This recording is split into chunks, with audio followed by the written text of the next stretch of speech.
செங்கோட்டையில் கனத்த இதயத்தோடு இடித்து அப்புறப்படுத்தப்பட்ட நூற்றாண்டு பழமை மிக்க நுழைவு வாயில்.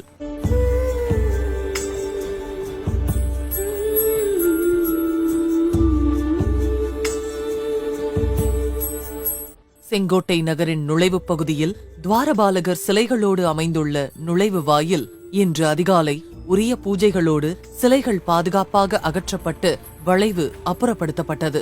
33 லட்சம் ரூபாய் மதிப்பீட்டில் புதிய வளைவு பிரம்மாண்டமாக அமைக்கப்பட உள்ளதாகவும் அந்த வளைவு கட்டி முடிக்கப்பட்ட பின்பு மீண்டும் துவாரபாலகர் சிலைகள் அங்கு நிறுவப்பட உள்ளதாகவும் தெரிவிக்கப்பட்டுள்ளது.